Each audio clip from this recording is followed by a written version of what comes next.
Bien, donc grand 2. Je vais reprendre le même titre que les questions de cours, comme ça vous retrouvez vos petits. Réponse asymptotique en régime forcé, filtrage.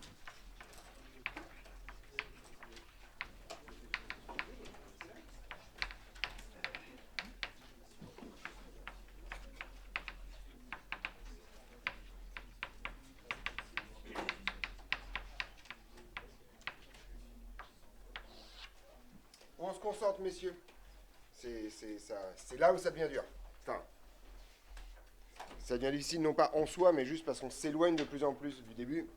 Et que donc, quand il va falloir revenir, ça va être plus difficile. Ok, voilà. Alors, l'idée est la chose suivante. On va parler de spectral dans cette histoire. Alors, on reverra ça quand on fera le chapitre sur les signaux. Mais globalement, en fait, donc, soit une grandeur, d'accord, que je vais appeler petite de t. D'accord, voilà. Je vais appeler petite e de t, donc en général, ça peut être une tension, par exemple, ça peut être n'importe quoi. Donc là, c'est vraiment un cadre très général. Bien sûr, en électrocinétique, ce sera une tension, très très souvent. D'accord, voilà. Donc, cette grandeur, alors en fait, c'est toujours le cas, mais ça peut être une distribution continue, en général. Cette grandeur, donc je vais être plus prudent, je vais dire peut souvent s'écrire sous la forme, alors E de t, en fait elle va s'écrire comme une somme de k égale 1 à n, voilà, de, je vais les appeler comment? Je vais les appeler comme ça, ek cosinus de oméga kt plus phi k. Autrement dit, si vous dézoomez, alors je vais même les appeler EMK, voilà, histoire de vraiment coller à ma définition. Oui. Je me décale. Si vous exprimez ça en français, ceci signifie que la grandeur s'écrit comme une somme de quel type de fonction? De fonction sinusoïdale, d'accord? Chaque fonction sinusoïdale a une amplitude particulière, une pulsation particulière et une phase particulière. Vous voyez, dans l'état actuel des choses, il n'y a pas de lien entre les diverses choses. D'accord? C'est-à-dire, comme somme de fonctions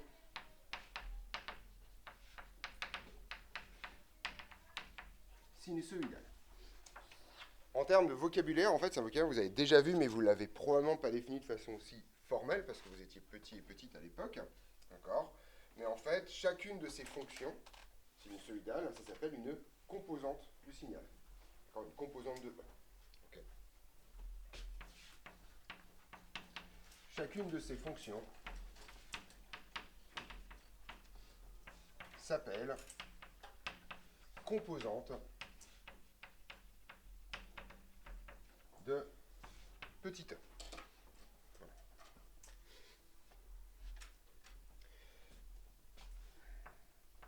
Et est caractérisée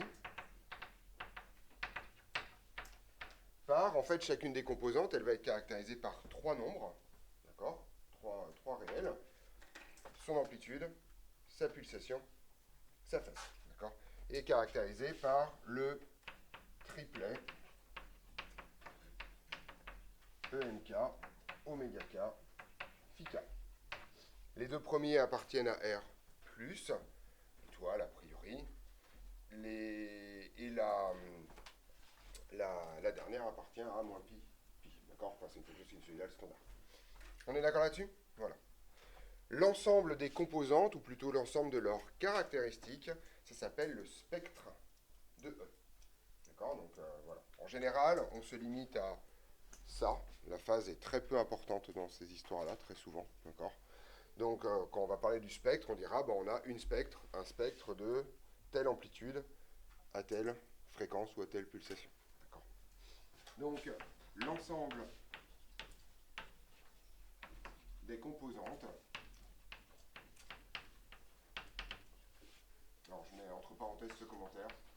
On se limite en général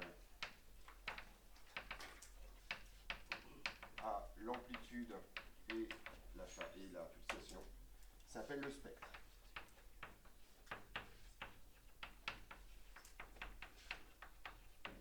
De petite. Voilà.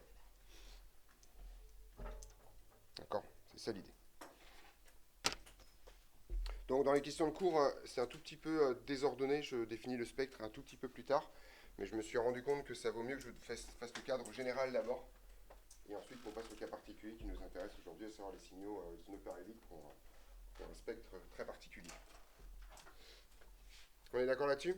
Si vous avez compris, par exemple, si je prends une fonction sinusoïdale, son spectre a combien de composantes? Enfin, non, alors, attention. Composante, c'est l'ensemble de tout ça. Une seule, d'accord? Une seule composante qui elle-même a 3 caractéristiques à l'intérieur. D'accord? Composante, c'est vraiment chacune des fonctions. Et effectivement, chaque fonction a 3 caractéristiques. On est d'accord? Donc ça, c'est le premier truc qui est important. Je l'écris quand même. Une fonction sinusoïdale n'a qu'une seule composante. Qui est elle-même. Donc, une fonction sinusoïdale n'a qu'une composante.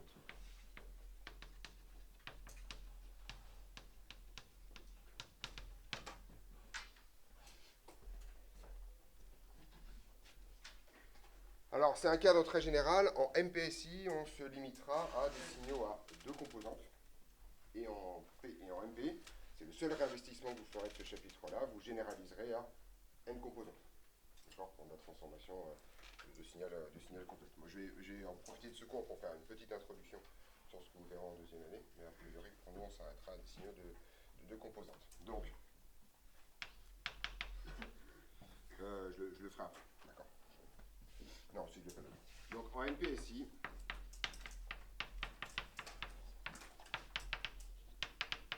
on se limite à 2 composantes.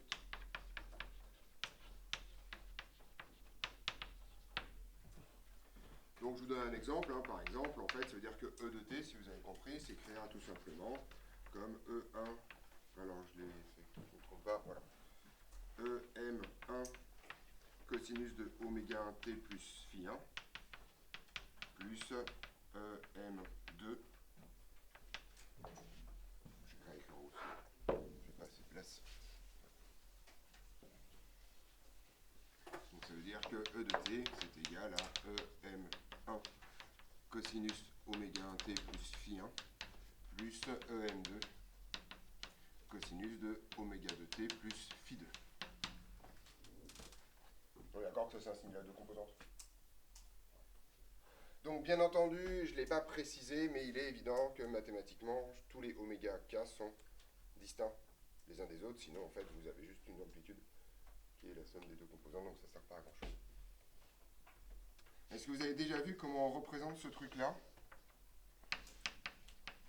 Comment on représente le spectre d'un truc? Vous n'avez jamais vu ça? En gros, on profite du fait que les amplitudes sont des grandeurs positives et on fait en fait des bâtons. D'accord? Donc en gros, en fait, on fait un truc comme ça. On met oméga 1 ici et par exemple, on met oméga 2 là. Et ça, en fait, c'est EM1. Et ça, c'est EM2. C'est comme ça qu'on représente un spectre. Je mets des couleurs si vous voulez, pour que ce soit plus clair. Voilà.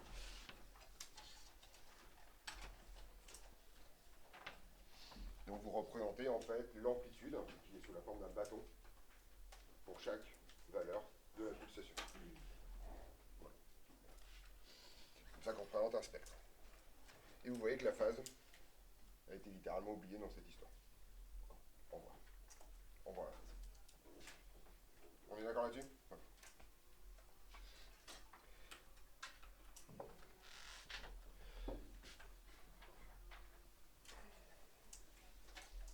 Alors je profite de ce cours donc justement pour vous donner un truc qui est extrêmement important et c'est important pour moi pour votre culture scientifique, d'accord? L'intégralité des signaux que vous recevez, que ce soit les signaux lumineux ou les signaux auditifs en particulier, d'accord? Plus les signaux que vous recevez via des appareils électroniques quelconques, c'est-à-dire des téléphones portables, sont constitués d'un spectre qui peut être extrêmement complexe, d'accord? Quand vous parlez de spectre du visible, c'est ça dont on parle, c'est l'ensemble des composantes que vous voyez avec vos yeux. Donc là, c'est plutôt le spectre que vous êtes capable de voir, plus exactement, en fait, la réponse que vous allez apporter à une lumière blanche quelconque. D'accord. Et donc, c'est exactement le même mot, hein, c'est donc les fréquences qui composent ce que vous êtes capable de voir. D'accord. Il y a un cas qui est extrêmement important, qui est le cas des signaux périodiques. Si vous avez un signal périodique, d'accord, donc faites attention, est-ce que déjà tout le monde fait bien la différence entre un signal périodique et un signal sinusoïdal? Donc un signal sinusoïdal, c'est un cas extrêmement particulier des signaux périodiques. D'accord. Il y a la forme de la courbe qui compte. Mais si vous prenez un signal créneau, par exemple, c'est un signal périodique, mais qui n'est pas du tout sinusoïdal. Donc le signal sinusoïdal, c'est un signal périodique à une composante.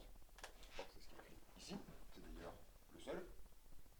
Et dès que vous allez avoir un signal périodique qui n'est pas sinusoïdal, il va avoir en fait une infinité de composantes. Cette infinité de composantes, en fait, elles ne vont pas être réparties aléatoirement. Il s'avère qu'en fait, vous allez avoir une composante qui va être exactement la même pulsation que votre signal périodique. Et ensuite, toutes les autres composantes vont être des multiples, vont être à des pulsations qui sont des multiples entiers de cette pulsation-là. Ce qu'on appelle des harmoniques. D'accord. Donc ça, c'est extrêmement important à comprendre, en particulier pour celles et ceux parmi vous qui font de la musique. D'accord. Puisque c'est comme ça que la musique fonctionne. Okay. Oui, je t'écoute. Ben non, sinon ce serait un signal sinusoïdal. Tu vois, si tu me dis je prends un signal créneau, ok, et qu'il n'a qu'une composante, ça signifie que ton signal E de t s'écrit E cosinus de oméga t plus i, vu qu'il n'a qu'une composante. C'est-à-dire que ta somme que j'ai effacée se réduit à un seul signal sinusoïdal. Or, si tu arrives à décrire ça avec ça, je vais tôt le matin quand même, hein, c'est pas, ça manque un peu d'arrondi quand même cette histoire. Donc, tu es obligé d'avoir plusieurs composantes dans cette histoire pour que justement la somme construise ce truc-là. Ok. Voilà l'idée. Donc, soit alors un signal t périodique E de t, il garde la même notation dans cette histoire-là. D'accord. Voilà. On prouve que E de t s'écrit. Alors ça s'appelle une transformée de Fourier en fait, vous verrez ça l'année prochaine en mathématiques, d'accord. Que E de t s'écrit donc égal. Alors on est parti. Vous allez avoir une composante à oméga égale 0 qui est sa valeur moyenne. D'accord, il ne faut jamais oublier celle-là. Votre signal, vous êtes d'accord que votre signal périodique est forcément de valeur moyenne nulle. Hein. Après, il pourrait être décalé vers le haut ou vers le bas, il serait toujours périodique. D'accord. Sa valeur moyenne plus la somme de k égale 1 à n. Alors, vous allez avoir exactement la même forme à une différence près. C'est ce qui se passe ici. Au lieu d'avoir oméga indice k, qui est réparti de façon arbitraire, vous allez avoir k fois oméga fois t. Avec oméga qui est égal à 2pi sur grand T. Autrement dit, si je dessine le spectre de mon signal,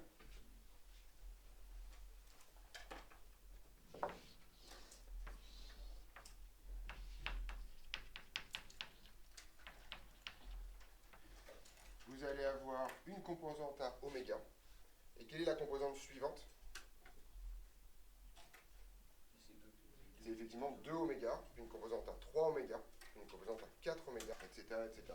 Donc oméga, vous aurez une composante à 2 oméga, vous aurez une composante à 3 oméga ici, je ne sais pas trop, 3 oméga, vous aurez une composante à 4 oméga, etc., etc. Donc vous voyez que contrairement à mon exemple général où mes pulsations étaient réparties de façon un peu arbitraire, d'accord, ici en fait mes pulsations sont réparties de façon régulière, d'accord. C'est pas très beau. Régulier. Si vous avez des carreaux, n'hésitez pas. D'accord. Prenez un carreau pour oméga, 2 carreaux, enfin voilà, n'hésitez pas, sans problème. Voilà. Vous remarquez que j'ai pris les altitudes, enfin les amplitudes un peu au hasard. Pas de problème majeur. Mais voilà comment ça se passe. Oui. La lumière, est-ce que c'est aussi. Ça s'écrit aussi de la forme E qui égale à la somme des. n'importe quel signal périodique, c'est écrit comme ça. D'accord? Quand on dit que la longueur d'onde, enfin, la longueur d'onde, La longueur d'onde, ça signifie que c'est monochromatique. Si c'est monochromatique pour la lumière, ça signifie que tu as un seul signal sinusoïdal. Point barre. Donc c'est ça. D'accord? Voilà. et ça modifie quoi dans l'expression?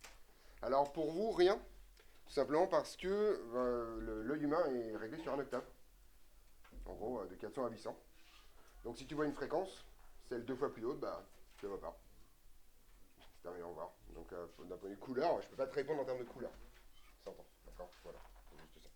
Oui. Et la transformée de Fourier, ça sert à simplifier parce qu'on soit on pourrait le faire sans ou là Alors, la transformée de Fourier va te permettre un truc absolument incroyable, c'est de te rendre compte que comme c'est une somme, et donc c'est un opérateur linéaire, ça signifie que si tu sais traiter le problème pour n'importe quel oméga, alors tu sais traiter le problème pour n'importe quelle somme de signaux sinusoïdaux.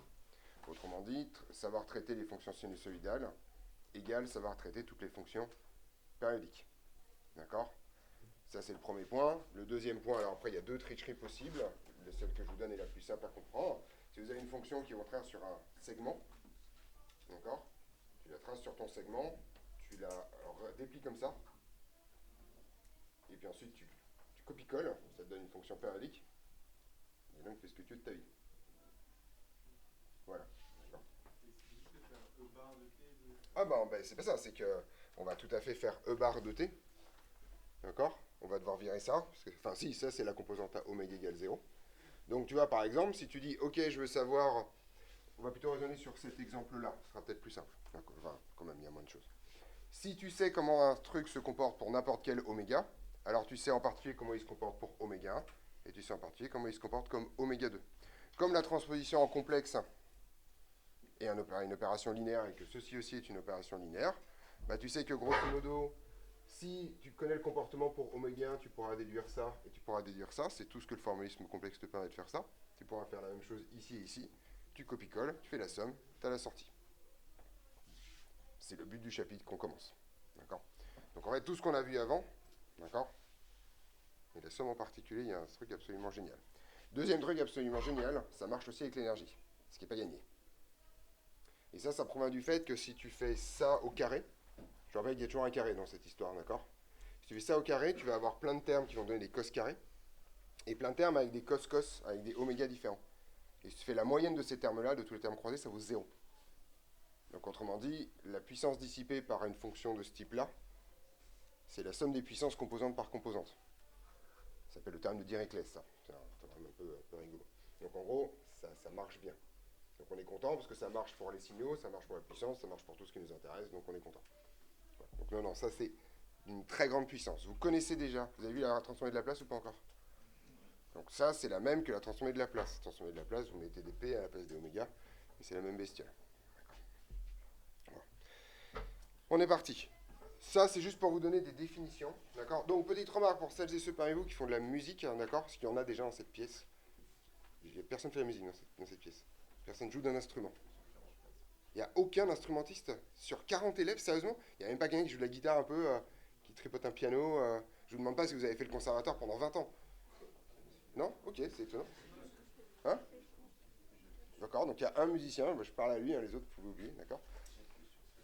Quand vous jouez une note, vous jouez ça, vous jouez la note à l'octave, ça c'est l'octave, c'est ce qu'on appelle la quinte naturelle, ça c'est 2 octaves, etc. etc. D'accord? La structuration générale de la musique est faite à cause de ça. D'accord? Et c'est pas parce que c'est les physiciens qui ont décidé, c'est parce que la nature produit des choses comme ça. Ok, voilà. Bon bah, voilà, maintenant tu sais, les autres, vous ne comprenez pas de quoi je parle, mais c'est pas grave. On est parti. Alors, ce qui m'intéresse ici, c'est la définition. Ce truc-là, la composante à oméga, elle s'appelle fondamentale. D'accord? Donc la composante à oméga s'appelle le fondamental, et la composante à 2 oméga, 3 oméga, enfin les composantes à 2 oméga, 3 oméga s'appellent les harmoniques. Ça, c'est un vocabulaire que vous avez peut-être déjà croisé. C'est au programme de lycée quand même, hein, parce que je sais pas, je vous parle là. Harmonique et fondamentale, vous avez déjà croisé ça. Donc,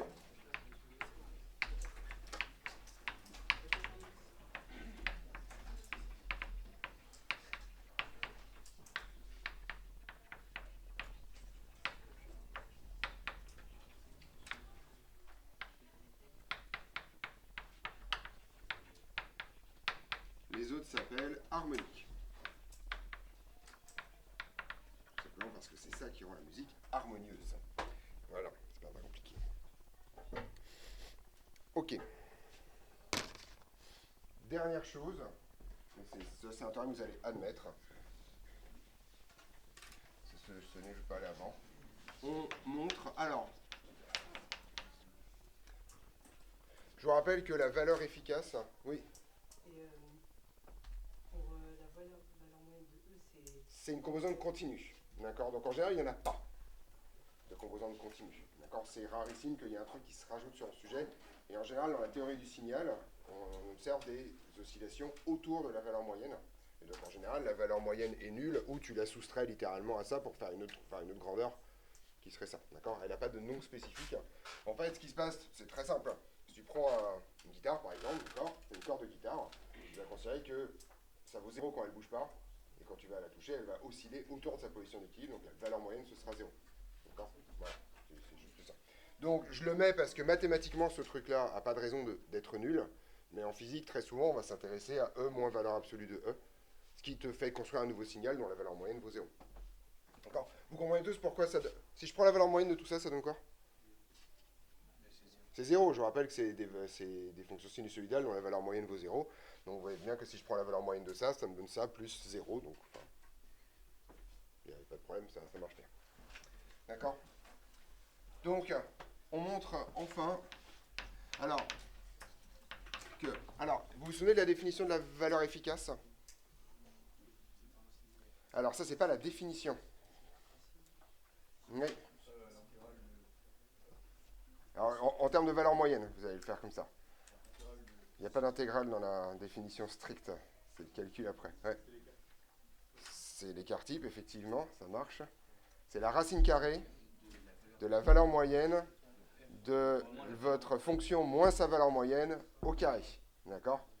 Donc, grosso modo, pour calculer la valeur efficace de ce truc-là, je fais ça moins la valeur moyenne. Ok? Donc, c'est tout ça qui m'intéresse. D'accord? Je le colle au carré et je calcule la valeur moyenne de ça et je prends la racine. C'est bon? Dans l'ordre de calcul. Donc, je m'intéresse donc à ça puisque ce truc-là ne m'intéresse pas. Si je prends la valeur moyenne le carré de ça, ok? Vous voyez que, je vous l'ai dit tout à l'heure, vous allez avoir deux types de termes. Des termes en cos carré. C'est quand vous allez développer, c'est des termes qui sont à la même fréquence. Et des termes en 2 cos. Cos, c'est les doubles produits. D'accord? C'est la généralisation de a plus b au carré, c'est a carré plus b carré plus 2ab. Et vous savez peut-être que a plus b plus c au carré, ça fait a carré plus b carré plus c carré, plus 2ab plus 2bc plus 2ac, enfin voilà, pour toutes les combos doubles. Et ce qui va se passer, c'est que donc, quand vous allez faire la valeur moyenne de tout ce merdier, vous allez avoir déjà la valeur moyenne des cos carrés, qui valent exactement la valeur efficace, pas de problème. Et vous allez avoir la valeur moyenne de produit de fonctions sinusoïdales. Et ces trucs-là, ça vaut toujours 0. D'accord? Donc à l'arrivée, en fait, vous avez un théorème, donc ça c'est pour le faire sentir avec les mains, vous le redémontrerez l'année prochaine en maths. Mais en fait, vous allez montrer que E efficace, c'est égal en fait tout simplement. Alors, petite remarque, il y a une étape que j'ai pas faite dans mon raisonnement, c'est le passage à la racine.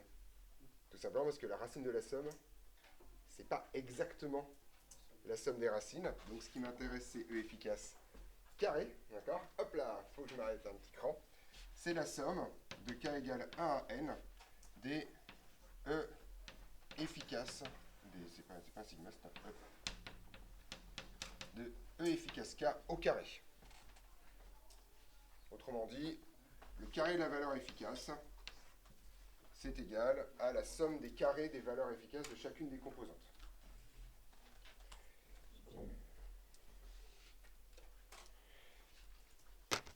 Je vous rappelle que la puissance dissipée aux bornes de quelque chose, d'accord, ça s'appelle, vous vous souvenez, c'était U efficace carré, multiplié par la partie réelle de l'impédance. Vous vous souvenez de ce truc-là?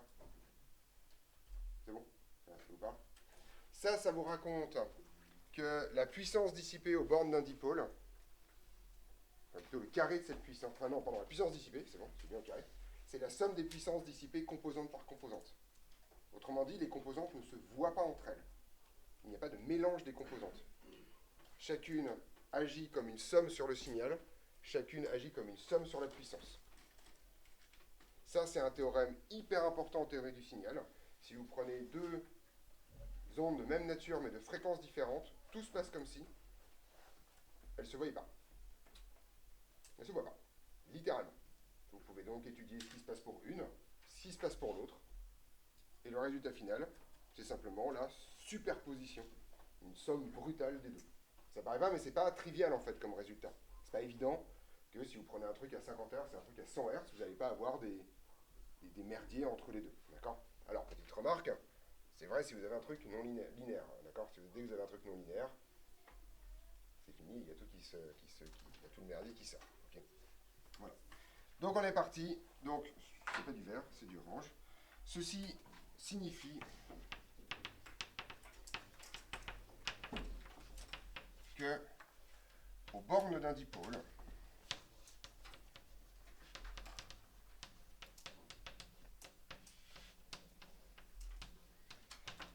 la puissance, vous remarquez que je mets ni reçu ni cédé, je vous rappelle ces histoires de convention, d'accord? Mais l'idée c'est que c'est la même convention au début de la phrase et à la fin de la phrase, d'accord? La puissance est égale à la somme des puissances composante par composante.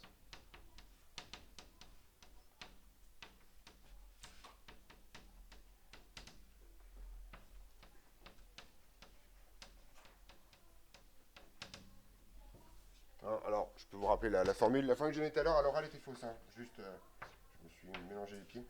Là, vous vous souvenez, la puissance moyenne, c'est égal à quoi? Oui. Alors, j'ai pas entendu les deux premiers. C'est I, c'est ça. Voilà. C'est IF au carré fois la partie réelle de Z bar. Ou vous pouvez le faire aussi en disant que c'est UF au carré fois la partie réelle de l'admittance. D'accord?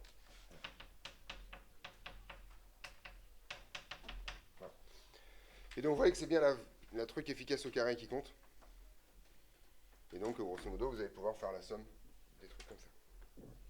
Donc, c'est une interprétation physique assez importante. Ça vous justifie tout ce qu'on va faire après. Autrement dit, qu'on s'en fout d'un signal compliqué. On va pouvoir regarder ça composante par composante.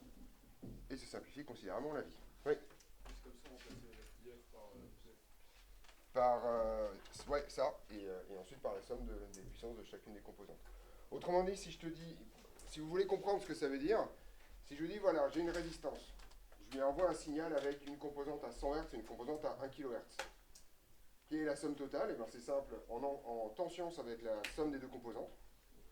Et en puissance, ça va être la puissance de la composante à 100 plus la puissance de la composante à 1000. Et vous ne posez pas de questions. D'accord? Il n'y a pas de trucs bizarres, de mélange entre les deux, de choses qui pop au milieu pour les termes croisés. Tout ceci, en fait, va vous donner quelque chose de fort sympathique. On est d'accord? Petite remarque, je ne l'ai pas écrit, mais quand je dis puissance ici, je sous-entends puissance moyenne. Je rappelle qu'en régime sinusoïdal, la puissance instantanée ne les intéresse absolument pas. Donc quand on parle de puissance, on parle systématiquement de puissance moyenne dans cette histoire.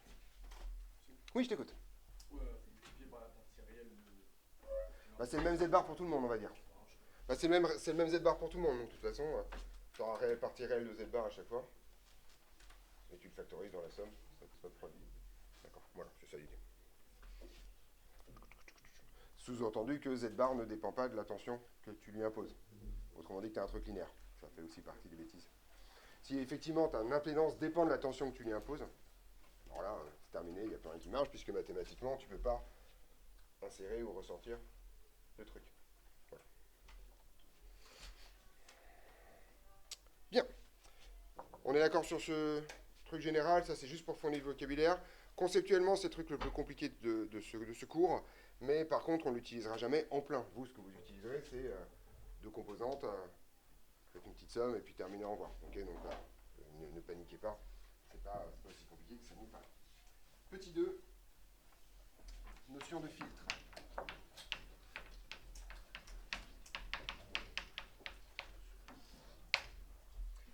Alors, un filtre, c'est un mot compliqué pour dire que c'est un truc où il y a une entrée et une sortie. C'est ça, un filtre. Voilà. Oui. On ne fera jamais la puissance moyenne, par exemple, d'un condensateur, parce que ça sera zéro. Alors, effectivement, mais ça on l'a vu dans le paragraphe d'avant, quel que soit le signal dans tous les sens, la puissance moyenne au bord d'un condensateur vaudra 0, effectivement. C'est pour ça que très souvent, on comparera les puissances moyennes au bord d'une résistance pour voir quelque chose qui est non nul. Alors, un filtre est un dispositif qui admet un signal d'entrée et un signal de sortie. Voilà ce que c'est qu'un filtre. D'accord ? Vous connaissez le filtre à café, vous mettez votre signal d'entrée, du café et de l'eau, et à l'arrivée, vous avez du café. C'est un filtre à café. Vous connaissez une passoire, vous mettez des pâtes et de l'eau, et à la fin, vous avez que de l'eau. C'est ça le principe du filtre. Bon, ok, ça dépend ce que vous appelez la sortie, mais d'accord ? Voilà. Ok ? Vous connaissez une porte. Au départ, vous avez quelqu'un, après, vous avez le même quelqu'un. Ça s'appelle un filtre. Celui-là, il s'appelle un filtre passe-tout. Il laisse tout passer. D'accord ? Voilà. Vous connaissez un mur, vous avez quelqu'un au départ et vous n'avez personne à l'arrivée. C'est un filtre passe-rien. D'accord ? Un filtre bloquant. Voilà, c'est pas très compliqué. D'accord ? Donc, n'importe quel truc, vous pouvez dire, il y a un truc au départ et il y a un truc à l'arrivée, c'est un filtre. D'accord ? Donc, c'est pas un concept compliqué, un filtre. Ok ? Donc, un filtre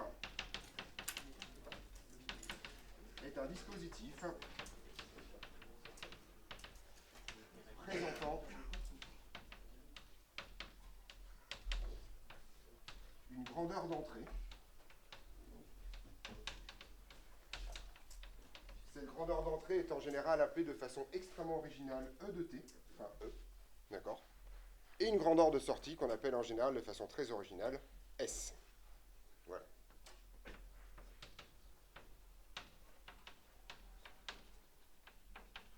Vous pouvez imaginer toutes les occurrences de filtres que vous avez dans votre vie quotidienne, d'accord ? S'il y a encore des gens dans votre génération qui sont consommateurs de cigarettes, par exemple, ou de vapoteuses, bah, vous avez un filtre, d'accord ?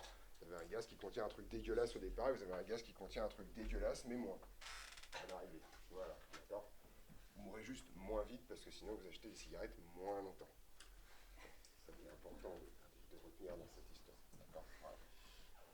Vous pouvez imaginer n'importe quoi comme histoire. Je ne sais pas s'il y a d'autres occurrences de filtres. J'ai fait le filtre à café, le filtre à cigarette, le filtre audio par exemple, d'accord ? Parce que vous avez des écouteurs actifs, d'accord ?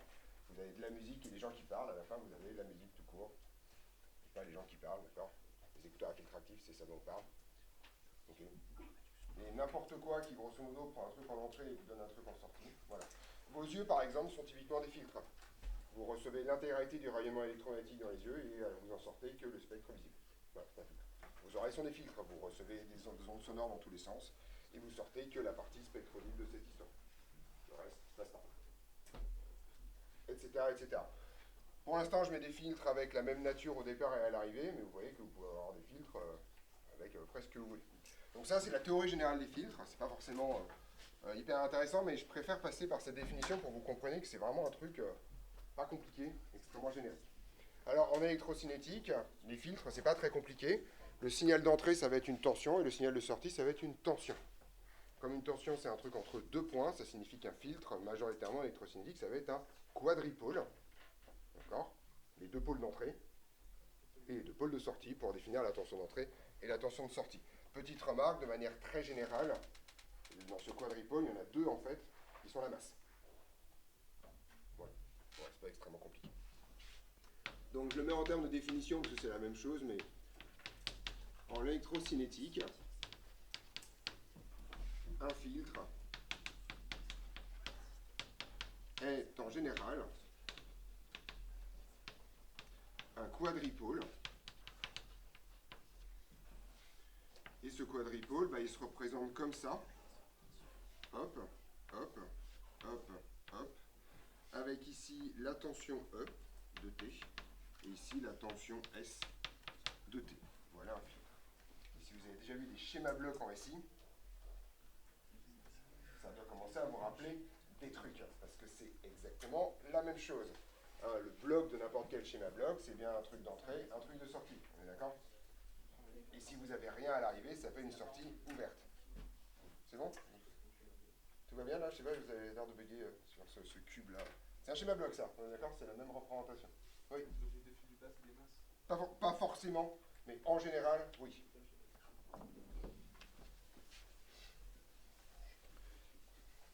Si tu as un transformateur, c'est pas le cas, par exemple. Parce qu'un transformateur, typiquement, c'est un truc où les deux circuits ne sont pas reliés électriquement. Et c'est ça qui est intéressant. Voilà. Mais Oui. Est-ce qu'il y a une intensité qui passe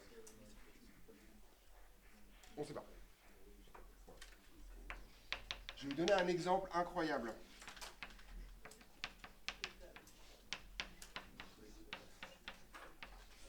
Ceci est un circuit RC serré, on est d'accord? Et en fait, le fait de le transformer en filtre n'est pas une transformation physique, c'est une transformation de point de vue. En gros, vous allez décider que ça, c'est l'entrée. Je l'appelle E de T comme E de T depuis le début. Et vous décidez que ça, donc en fait, vous allez tirer deux petits fils, hop, hop, et vous allez décider que ça, c'est S de T. Ceci est un filtre, littéralement. Vous avez juste décidé qu'il y avait 4 pôles dans cette histoire. D'accord? Ils sont où mes 4 pôles, là, ici? Vous avez celui-là et celui-là. Et puis celui-là et celui-là. D'accord? En gros, hein, si je veux dessiner une boîte avec le filtre dedans, je pourrais dire, bah, en fait, que mon filtre, c'est ça. Voilà mon filtre. D'accord? Il a bien son entrée ici. 1, 2. Et sa sortie ici. 3, 4. E de T est bien l'attention d'entrée. S de T est bien l'attention de sortie. Petite remarque, le générateur n'est pas à l'intérieur du filtre. Le générateur, c'est ce qui va vous fournir, finalement, votre signal d'entrée. Oui. Je suis pas sûr, mais est-ce qu'il y a un voltmètre Un voltmètre, ça manque un peu de bout quand même. Mais bon, on voit bien qu'on va pouvoir un peu tripoter les choses, quoi. C'est-à-dire, en gros, si tu enfermes n'importe quel circuit dans une boîte où tu arrives à faire dépasser 4 fils, de façon complètement artificielle ou non, tu as fait un filtre. Vraiment. C'est voilà. C'est pas hyper compliqué. On est d'accord là-dessus? Étudier un filtre, ça revient à déterminer S de T connaissant E de T. Voilà. C'est ça qu'on appelle l'étude d'un filtre. On est d'accord là-dessus? Voilà. Donc,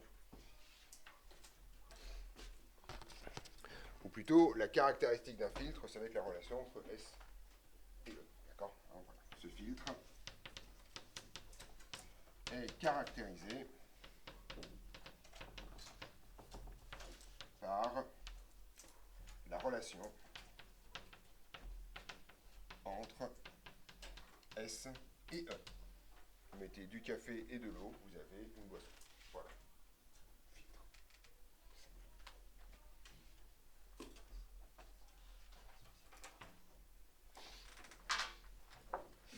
Alors, c'est là où maintenant on va commencer à ressortir notre formalisme complexe et à taper à coups de pelle sur ce truc. Oui. C'est-à-dire qu'on va faire l'étude de la fonction qu'on va aller chercher, ça va être un peu comme ici, ça va être quelque chose avec une fonction qui va dépendre de E de T et de S de T en même temps.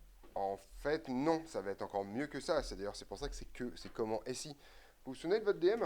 Vous vous souvenez du circuit RLC? Je vous fais un spoil un peu la suite, mais je reprends la question de Gaëtan. Vous vous souvenez, on avait trouvé par exemple U de T est égal à E sur quelque chose, d'accord? Ça c'était la... D'accord? Bon, bah si maintenant je fais ça, bah là j'ai mon filtre, j'ai la sortie, j'ai l'entrée, la sortie sur l'entrée, et là j'ai la fonction de transfert. J'ai juste rien fait en fait, j'ai juste pris le numérateur, qui est mon entrée, et je l'ai collé au dénominateur, et je fais, ah tiens, j'ai ma fonction de transfert. Oui. Est-ce que c'est la formule de Black? La formule de Black. C'est quoi la formule de Black? C'est en SI. Non mais je suis étonné parce qu'en 20 ans, personne ne m'a jamais sorti un truc qu'il avait appris en SI, donc je suis avide. Je suis avide. Ah, celle-là, la fonction de transfert en circuit fermé est égale à la fonction de transfert. On l'utilise peu, mais effectivement, oui, enfin voilà. Mais ça, c'est normal. Je vous rappelle que c'est simplement la résolution de x égale 1 plus x, quoi. Enfin, ou un truc comme ça, quoi, avec des coefficients, quoi. Enfin, de blague, ça casse pas des briques, quoi, je veux dire, hein, globalement. Nous, on fera moins de trucs compliqués qu'en SI, on n'enchaîne pas les schémas blocs dans tous les sens. Tout simplement que physiquement, c'est pas possible sans électronique. Oui. Non, mais je vais faire un cours après. Hein. Là, c'était un spoil, hein, d'accord, on va... Le pont diviseur de tension est un magnifique filtre, sauf que vous avez un point de vue en disant... En fait, vous vous souvenez de la... je suis pas sûr que comment je l'ai fait. Je l'ai présenté comment, la formule du pont diviseur de tension? J'ai dit U égale U global fois quelque chose, ou U sur U global égale quelque chose. Donc, c'est vrai que c'est une histoire de présentation. Si je la présente sous la forme U égale U global fois quelque chose, je te dis, bah voilà, c'est un truc qui me permet de trouver la tension. Si je le présente comme U sur U global égale quelque chose, je te la présente sous l'aspect d'un filtre. J'ai rien fait de plus que bricoler l'expression pour lui donner l'aspect filtre. Sortie sur entrée égale quelque chose. Voilà. Ok? Donc, vous inquiétez pas, il y a un cours qui arrive. Hein. C'est pas... là, on va le faire. Voilà. Alors, parce que ce cours-là a besoin de quelques justifications. On est parti. Là, il faut vous concentrer parce qu'on avance. On avance vers Z, tout doucement. On considère maintenant que E est une fonction périodique. Pas sinusoïdale, d'accord? Périodique. Ça signifie donc qu'elle va s'écrire comme une somme de fonctions sinusoïdales. Ok? Et on va supposer que le filtre est... Alors, donc voilà. Donc, comme on a vu que c'était des sommes de fonctions sinusoïdales, on va d'abord s'intéresser au cas sinusoïdal tout seul. Donc, on va supposer que E est une fonction sinusoïdale, mon entrée. D'accord? Donc, soit alors un filtre... Ok, comme ça.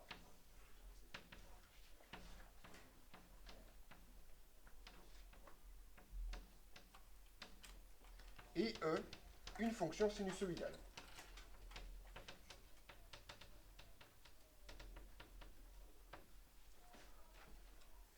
Imaginons maintenant que mon filtre soit linéaire et avec une source de dissipation. Ça doit vous rappeler quelque chose. Qu'est-ce que je peux dire de S nécessairement?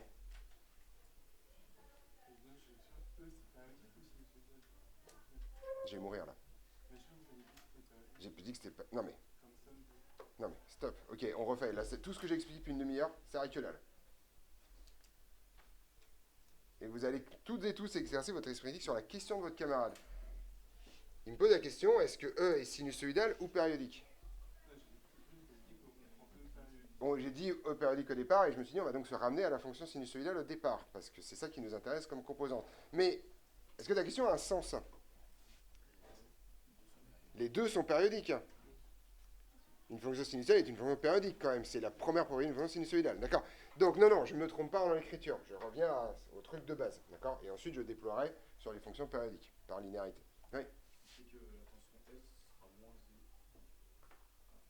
Z. Ton cours sur la réponse en charge du circuit LC série te raconte que non. Arrêtez d'inventer, s'il vous plaît. Vous avez un cours. Vous ne savez rien en dehors de ça. D'accord? Voilà. Donc, je répète, parce que ça doit vous rappeler des trucs quand même, la liste que je viens de faire. Si mon filtre est linéaire et qu'il y a au moins une source de dissipation, qu'est-ce que je peux dire de S? Oui. Alors, ça, c'est la conséquence de ça. Ça m'intéresse, c'est l'étape d'avant. Ouais. Du coup, il a la même pulsation que le Et surtout, il a la même... Non, il a la même pulsation, d'accord, mais c'est quoi? C'est un signal créneau? C'est un signal triangle? C'est un signal sinusoïdal, d'accord? Ça, c'est le théorème de base de l'intégralité du cours qu'on fait depuis 10 jours. C'est que si vous avez un filtre linéaire avec une source de dissipation, si je vous dis balancer un truc sinusoïdal à l'entrée, toutes les grandeurs seront sinusoïdales. C'est ça dont on vous parle.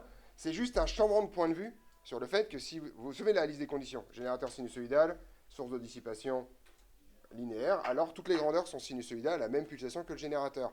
Là, j'ai juste retiré le générateur de l'équation et j'ai dit ça c'est mon signal d'entrée. Encore une fois, c'est juste un changement de point de vue. Je raconte plus j'ai un générateur, je raconte juste tiens j'ai un signal d'entrée. Je ne sais pas d'où il vient. Un générateur, pourquoi pas. Mais c'est juste un changement de point de vue. Donc, et là, une fonction sinusoïdale. Donc ça, c'est le truc important. Et là, on va tout dérouler. C'est là où ça commence à devenir compliqué. Si le filtre est linéaire et dissipatif, alors S sera sinusoïdal à la même pulsation que E.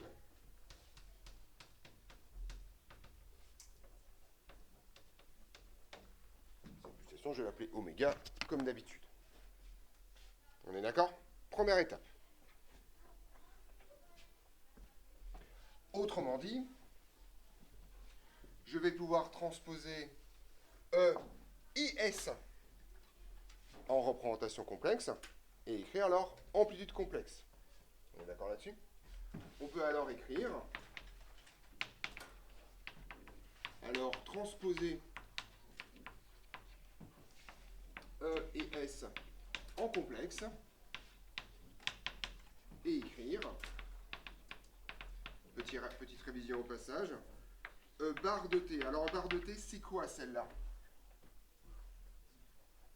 Ouais. Ça s'appelle comment? C'est la représentation complexe associée à E, et elle vaut quoi? En fonction de l'amplitude complexe.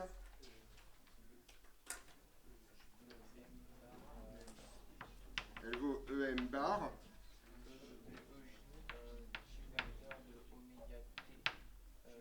Top, top, top, top. Top, ça arrête là, il n'y a pas de phi. Ça vaut EM bar exponentielle J oméga T, d'accord? Et ça vaut également, si vous voulez développer jusqu'au bout, EM tout court, exponentielle de J phi indice E, exponentielle J oméga T. D'accord? Toutes les révisions sont concentrées dans ces 3 lignes de calcul. Si ça, c'est pas clair, vous allez souffrir. Là, je vous informe, vraiment, je prends le coup. Moi, je dis c'est clair, vous allez peut-être souffrir, mais bon, ou pas pour les mêmes raisons. Voilà, c'est ça. On est d'accord là-dessus? Oui, je t'écoute. Bah parce qu'on veut virer l'été. C'est ça le truc. D'accord? Mais sinon on revient au départ. On avait les exponentielles ensemble et on les a séparées justement pour avoir ça. Et comment je peux écrire S bar de T? Pareil, je vais pouvoir l'écrire SM bar exponentielle de J oméga T. Et donc, ce qu'on va faire, c'est qu'on va définir une grandeur qui va être la fonction de transfert du filtre comme étant le rapport entre SM bar et EM bar. Et si vous regardez ça droit dans les yeux, c'est aussi le rapport entre S bar et E bar, parce que l'exponentielle J oméga T dégage. Autrement dit, H bar est indépendante du temps et ne dépend que de oméga. CF, le changement de point de vue de la semaine dernière. Tu avais une question? On définit alors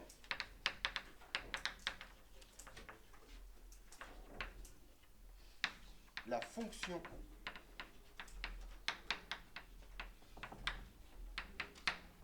de transfert du filtre par H bar est égal à SM bar sur EN bar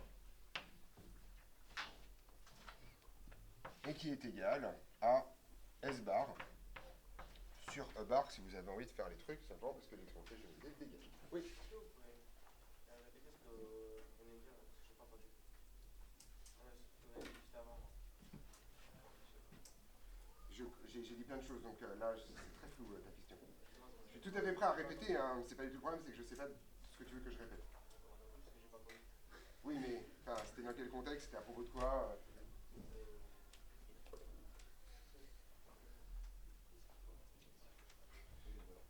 Je sais pas trop ce que j'ai dit. Je sais pas, il y en a qui m'a dit pourquoi on mélange pas les exponentielles J ensemble? Noah, pardon, pas Noé, Noah, excuse-moi, un petit peu. Mais je lui ai dit que ça c'était ce qu'on avait fait au début et qu'on avait séparé après, parce qu'on veut virer le temps. Enfin voilà, voilà. Je vous rappelle que, je rembobine dans l'autre sens. Je vous rappelle que ce qui nous intéresse dans cette histoire, toujours, c'est phi et l'amplitude. La dépendance temporelle, on la connaît depuis la lettre A. D'accord? On est au courant. Donc oméga t nous intéresse jamais à aucun moment. D'accord? Et donc on fait tout un formulaire justement pour se débarrasser du temps et changer de variable.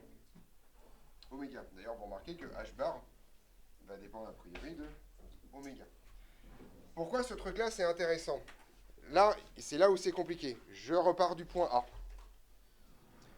Nous avons... Non mais si, parce que c'est important, parce que c'est ça le problème. Je suis sûr déjà que 35 d'entre vous sont déjà perdus à la lettre C. Et que je parle tout seul, là, en fait, en vrai. Ok? Voilà, mais c'est pas grave. Moi qui suis quasiment à la fin de l'alphabet, là. Donc c'est pour ça que je rembobine. Je vous rappelle que donc nous avons un signal d'entrée qu'on connaît. Et que nous voulons déterminer le signal de sortie. C'est ça, étudier un filtre. D'accord? Pour comprendre comment il fonctionne. Comme S est une fonction sinusoïdale, la seule chose qui nous intéresse, c'est son amplitude et sa phase. Parce que tout le reste, on connaît. On sait que c'est une fonction, on connaît oméga t, on connaît 1. En fait, si vous imaginez l'expression de tout ça, vous avez cosinus oméga t, ça vous connaissez. Il y a le bout à mettre là, après le oméga t, et le bout à mettre devant le cosinus. D'accord? C'est ça qui nous manque. Ce qui nous intéresse, c'est donc l'amplitude et la phase. On n'est pas sans formule complexe, on a viré le temps, on a fait plein de trucs dans cette histoire. Question, c'est comment est-ce qu'on peut avoir l'amplitude et la phase de S, en connaissant ce truc-là. Alors, on répète, pour avoir l'amplitude de S, à partir de l'amplitude complexe, il faut faire quoi? Le module. Et pareil, pour avoir la phase de S, il faut faire l'argument. D'accord? Donc maintenant, le but du jeu, c'est est-ce que ce nouveau formalisme-là va nous permettre d'accéder facilement à l'amplitude de S et à la phase de S avec des opérations simples, ou en particulier, un truc qui serait vachement cool, et si je vous fais court, il y a une raison, c'est est-ce que tout ne serait pas par hasard concentré dans l'expression de H bar? Hein, comme ça au pif. Ouais, juste que je perds mon temps et je vous fais, ah non, en fait, en vrai, on va faire autre chose. D'accord? Voilà. C'est là, pardon. C'est là. Je te remercie. Donc, on en déduit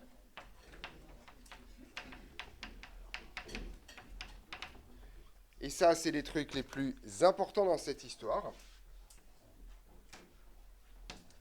que vaut l'amplitude de S. À partir de là. Oui. Le module de H Ouais. fois le module de E. Exactement, ça vaut le module de H bar. Et le module de E bar, c'est quoi? C'est EM, c'est l'amplitude de E. D'accord? Et la phase de S, ouais, C'est l'argument de H bar Ouais. plus l'argument de exactement, c'est phi E plus l'argument de H bar. Autrement dit, étudier H bar vous permet de calculer son module. Calculer son module vous donne la réponse en amplitude. Calculer son argument vous donne la réponse en phase. D'accord? Ça, c'est les formules essentielles dans cette histoire.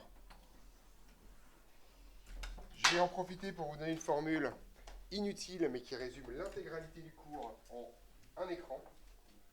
Si E de t est égal à E cosinus de oméga t plus phi E, alors S de t va s'écrire comment?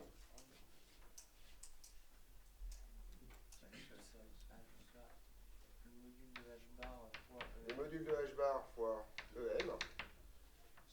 cosinus de oméga t plus phi E plus argument de H bar. Tout à fait. Voilà. Sachant que H bar dépend de oméga, et donc que la valeur de ça et la valeur de ça dépendent essentiellement de oméga. Oui. Mais du coup, sur la ligne en haut, vous avez oublié le M. Oui, j'ai oublié le petit M ici, tout à fait, que j'oublie à chaque fois. Oui, je t'ai dit. J'ai pas compris, c'était quoi H bar? C'est le rapport entre SM bar et EM bar. Ok, mais on n'a pas SM bar, c'est pas ce qu'on cherche. Si, c'est ce qu'on cherche justement. Mais donc si tu connais H bar, tu connais SM bar.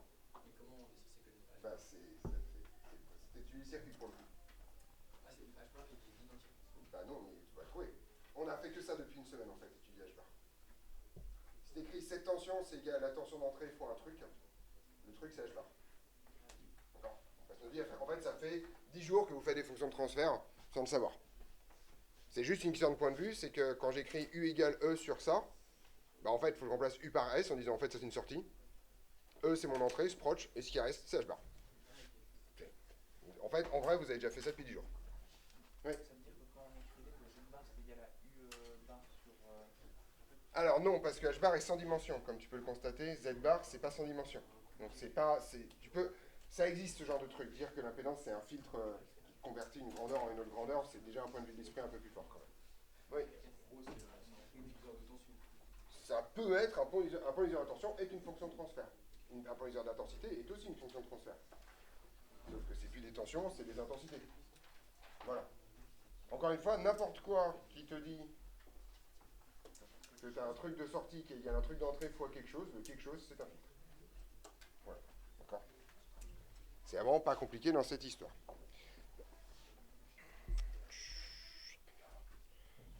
Superbe. Je vais vous donner un exemple déjà.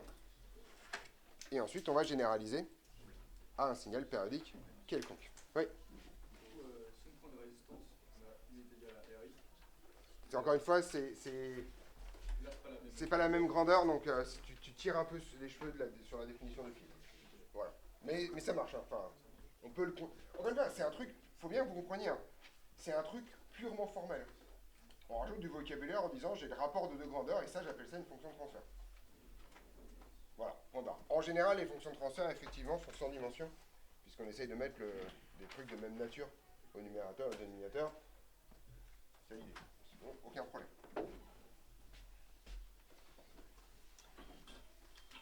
Donc, prenons un exemple simple. Imaginons que je prenne, voilà, alors, tout d'un coup, et c'est juste un redessin, je vais prendre ce truc-là, voilà. Alors, pour l'instant, je vais faire un truc sympa.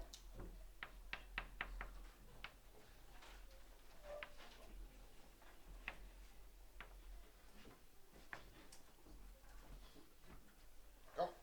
Donc là, vous voyez que c'est un circuit RC, et ce que j'ai fait, j'ai juste un peu tiré les fils pour faire une sortie ouverte. Peut-être que depuis le premier chapitre, vous vous êtes dit, mais c'est quoi ce truc de sortie ouverte? À quoi ça sert? On est d'accord? Bah, ça sert à ça. À tirer des fils pour dire, tiens, ça c'est la sortie, regardez, puis elle est ouverte. Parce que c'est ça la fonction de transfert en sortie ouverte de M. Clair. Le théorème de, vous appelez ça comme ça. Donc, parfait. Voilà. Donc en gros, ici, mon petit E c'est ici, et mon petit S c'est ici. Ceci est un magnifique filtre. J'ai une torsion d'entrée, une torsion de sortie, pas de problème. D'accord? On est d'accord que ceci est un filtre? J'ai rien fait, hein. On est d'accord Mathéo par rapport à la question que tu posais tout à l'heure, c'est un même circuit que d'habitude, sauf que tout d'un coup, mes deux tensions, on les appelait tension des générateurs et tension relais condensateur, je les appelle tension d'entrée, tension de sortie. Le problème c'est que si tu la fermes, la sortie va changer. Parce que ça va modifier le circuit en amont. Ça, c'est un énorme problème. Là ici, met sous le tapis un truc énorme qui est qu'on ne peut pas enchaîner des filtres. En fait, les filtres en cascade, ça n'existe pas. Il faut mettre un truc au milieu qui récupère la tension sans qu'il y ait d'intensité qui sorte là. Alors, ça s'appelle un suiveur, ça. D'accord? C'est de l'électronique, hein, mais sans ça, tu fais rien. Voilà. Oui. On mettra toujours la tension du générateur. En général, ben, c'est la tension d'entrée, c'est la définition. D'accord? Et en général, ce sera la tension de bande du générateur. D'accord là-dessus? Ce filtre est linéaire résistif. D'accord? Donc en fait, je peux le passer en formalisme complexe. Je me retrouve donc avec une impédance de valeur grand R et une autre impédance de valeur 1 sur JC oméga.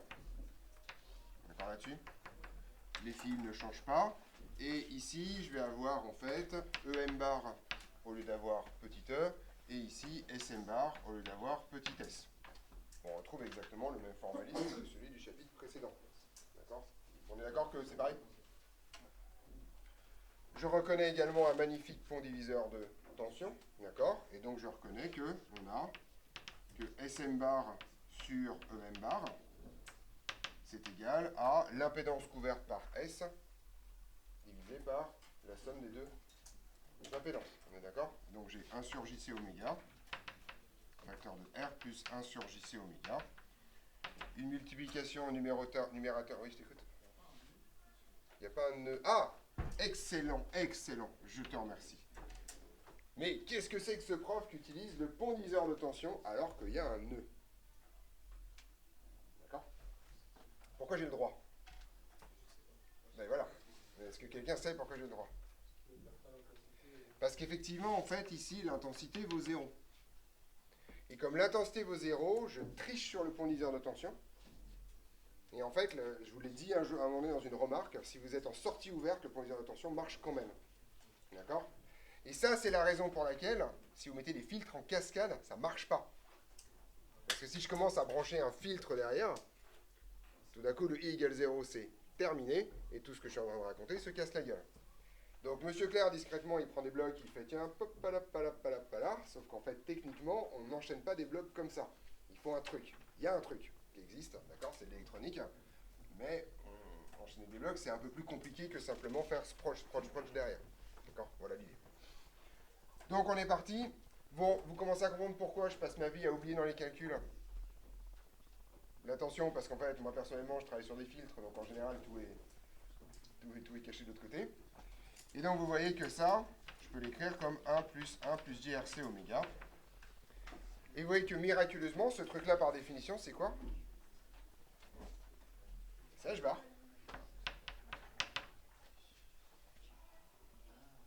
Ça, c'est H bar.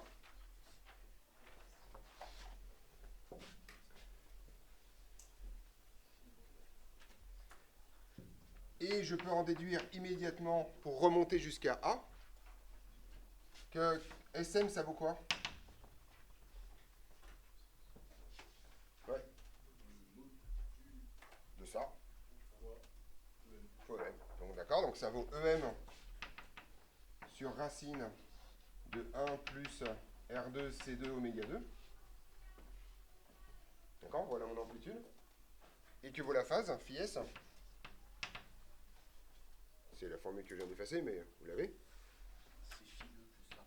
C'est phi E plus l'argument de H bar. Et l'argument de H bar, vous voyez que c'est moins l'argument du dénominateur. Là, ici, vous n'avez pas de problème majeur. Donc, ce sera en fait moins l'arc tangente de RC oméga. Voilà la partie imaginaire sur la partie réelle. Terminé, au revoir. Donc, vous voyez que... Donc, maintenant, Mathéo, j'espère que ça répond à ta question.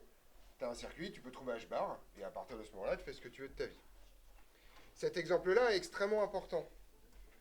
Regardez un peu ce qui se passe en amplitude de S. D'accord? Qu'est-ce qui se passe si oméga est très faible? Oui. Non. Ça tend vers E, effectivement. Je disais non à Samuel. Je ne vois pas encore l'avenir, donc je ne dis pas non avant que les élèves répondent quand même. On est d'accord que si oméga est très faible, SM va être à peu près égal à EM. Donc, grosso modo, pour des basses fréquences, ce filtre-là va plutôt transmettre correctement ce qui se passe. Qu'est-ce qui se passe si oméga est très grand? Ouais. Ça va être un interrupteur ouvert, ce truc-là. En fait, ça se voit ici. Ah non, c'est oméga grand, ça va être un fil. Tu court-circuites l'attention, juste pour information. Pardon, donc pas un fil. C'est un interrupteur ouvert à basse fréquence, un filtre de fréquence. Vous voyez que quand oméga va être très grand, l'amplitude de S va tomber à 0. Et donc vous avez un filtre qui ne laisse pas passer les hautes fréquences. Ça porte un nom, ça s'appelle un filtre passe-bas. Parce qu'il laisse passer les basses fréquences, et il ne laisse pas passer les hautes fréquences. Et on va trouver une pulsation au milieu, qui est le moment où, grosso modo, vous basculez. Ça porte un nom que vous connaissez déjà, mais qu'on n'a jamais défini vraiment proprement. Ça s'appelle la pulsation de coupure. On a vu, il n'y a pas longtemps, le racine de 2 qui pop de nulle part. Il va falloir qu'on en parle. D'accord, à ce stade-là. Mais c'est ça dont on parle. Le filtrage, c'est uniquement ça. C'est juste un changement de point de vue sur les trucs. Maintenant, on dézoome. Je vous spoil la fin du cours en même temps pour que vous compreniez où on va. Si je prends maintenant un signal à deux composantes, un à très basse composante, un à très basse fréquence, et l'autre à très haute fréquence, que je mets ça au début, qu'est-ce qui va rester à l'arrivée? Il va rester qu'un signal à très basse fréquence. L'amplitude de l'autre va être négligeable, d'accord, devant la première. Vous voyez que grosso modo, l'amplitude de celui à basse fréquence va rester quasiment la même, alors que l'autre va prendre une claque monumentale. C'est pour ça qu'on parle de filtre, parce que grosso modo, vous avez enlevé une partie de votre signal et vous en avez gardé une autre. Et l'intégralité de votre résistance électronique, c'est ça. Je vous rappelle que votre téléphone portable capte l'intégralité des ondes électromagnétiques des téléphones portables dans votre secteur. Et vous, vous avez droit qu'à votre fréquence dédiée. Bien sûr, aujourd'hui, en numérique, ça ne se passe pas exactement comme ça. C'est une négociation serveur-client. Mais il y a encore 20 ans, c'était de l'analogique pur. Quand vous avez un poste radio, par exemple, un poste radio, littéralement, alors, c'est pas tout à fait ça. Vous avez déjà vu un poste radio? Vous savez, c'est avec les boutons qu'on tourne là.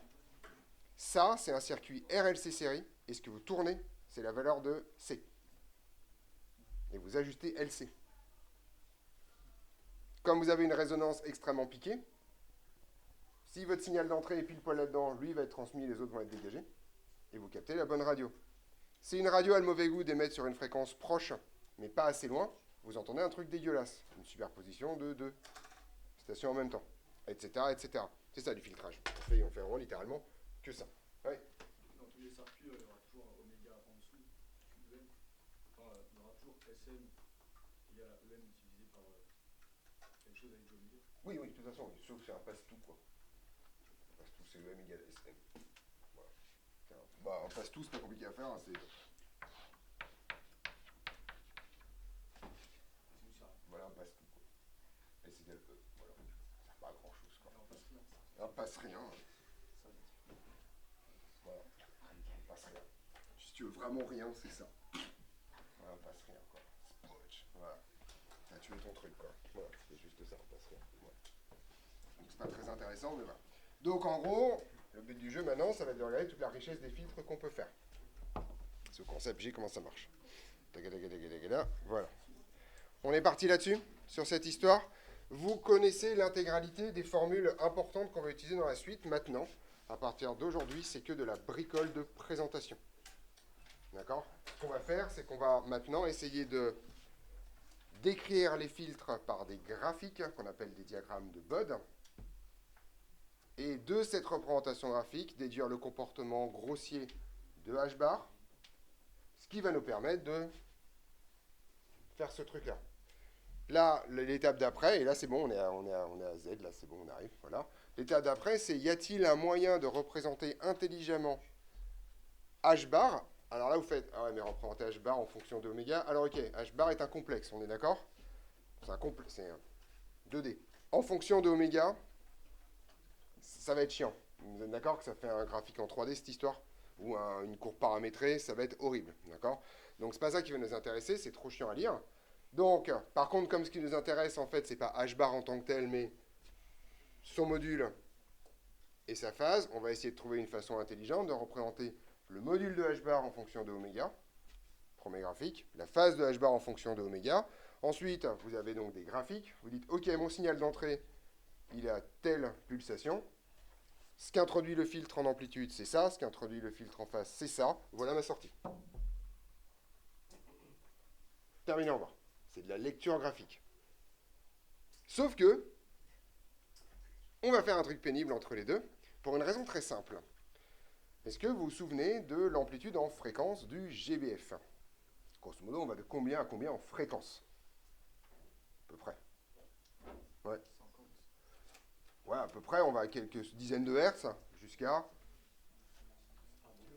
Hein 50, même plus que ça, on peut monter, il y en a parmi vous qui sont montés à 100 kHz, 500 kHz, d'accord, on peut aller jusqu'au mégahertz, d'accord. Donc, grosso modo, vous avez une gamme extrêmement forte de fréquences dans cette histoire. Et ça, c'est plutôt normal. Vous pouvez avoir des trucs encore plus pénibles. Imaginons, par exemple, que vous utilisiez un téléphone portable. Vous allez encoder la voix sous un signal électrique, c'est donc un signal électrique qui sera encodé entre 20 Hz et 15 kHz, à peu de choses près, 10 kHz, d'accord. Vous allez balancer ça et mixer ça avec la fréquence d'émission de votre téléphone portable qui est de l'ordre du gigahertz.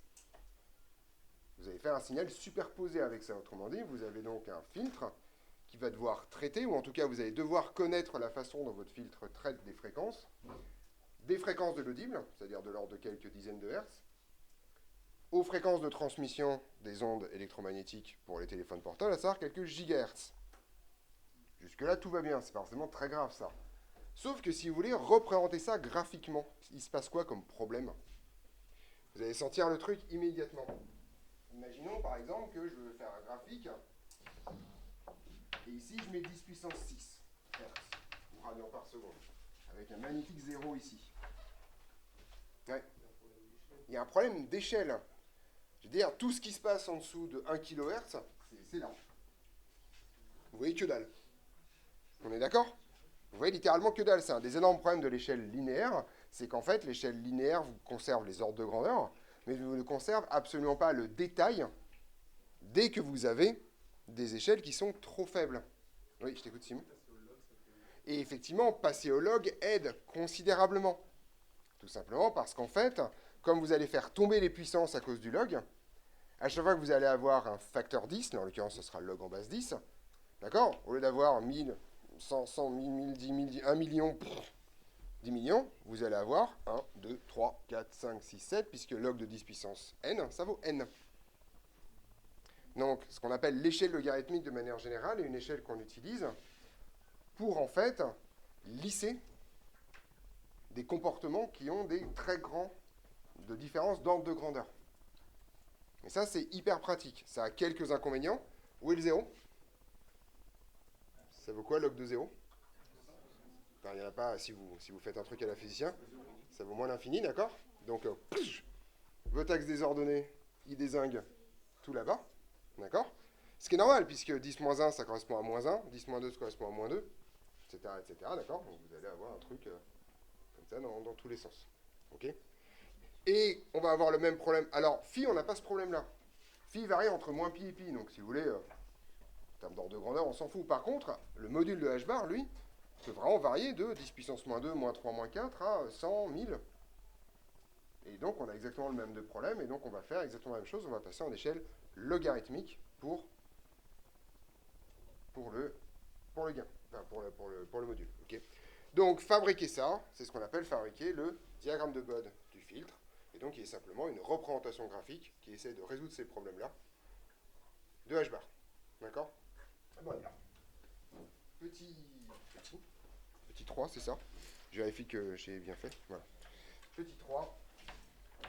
Donc, on va d'abord faire les ingrédients du diagramme. Pardon, j'ai oublié un bout quand même. J'ai oublié la question de Simon. J'ai oublié ce qui se passe quand on a un signal périodique complet quand même. Heureusement que tu es là. Voilà. Stop. Il va falloir faire ça avant de passer au petit 3. Donc, si, enfin, E est périodique, E est périodique, ça signifie que E de t s'écrit comme une somme de k égale... Enfin, plutôt, en fait, je vais même faire un truc plus brutal, est à plusieurs composantes.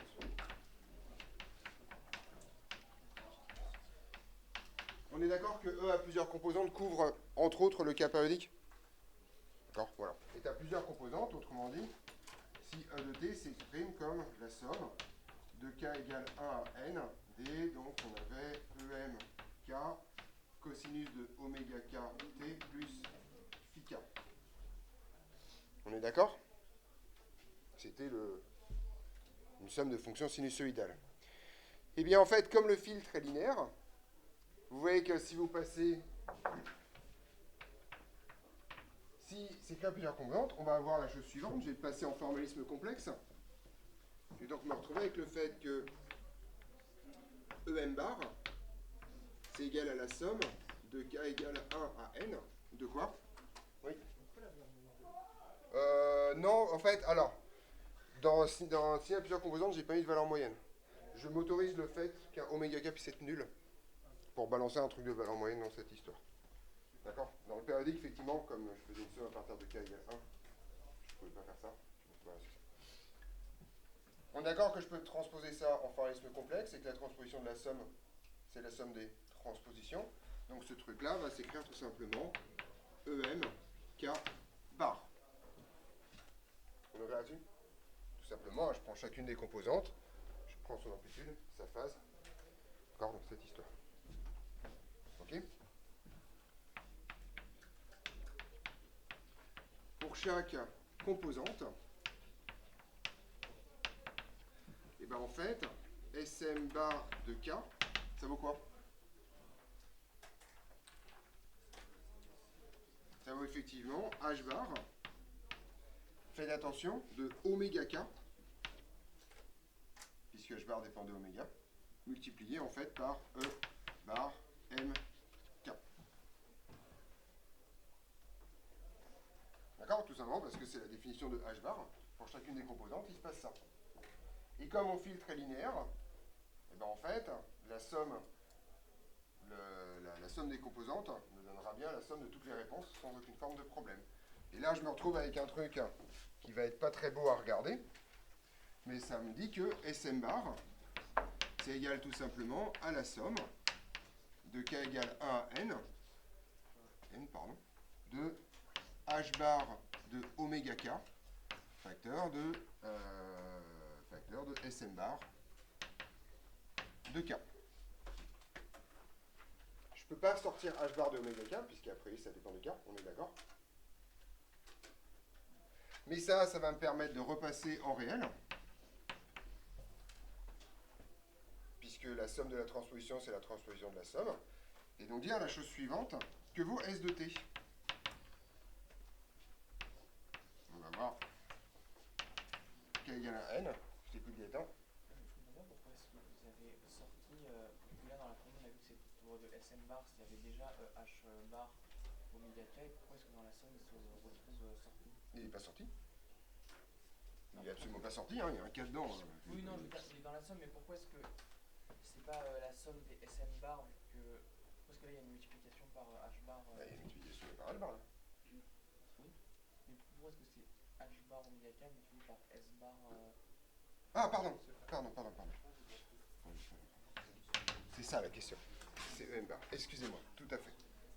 Oui, je te remercie. Oui, Simon. Non, pas du tout. Enfin, ça va être plus... Non, mais c'est une transposition, là, maintenant. Donc, en gros, pour chaque terme, c'est une transposition dans l'autre sens. C'est ça qu'il faut piger. Ça va dans l'autre sens. Donc, vous récupérez le module, vous dites c'est l'amplitude, vous récupérez la phase, vous dites c'est la phase. D'accord? C'est le même truc qu'on fait depuis 10 jours. Hein. Donc, on y va. Ici, je vais avoir une somme de cosinus oméga kt plus phi k, sans problème majeur. Quelle est l'amplitude pour chaque composante?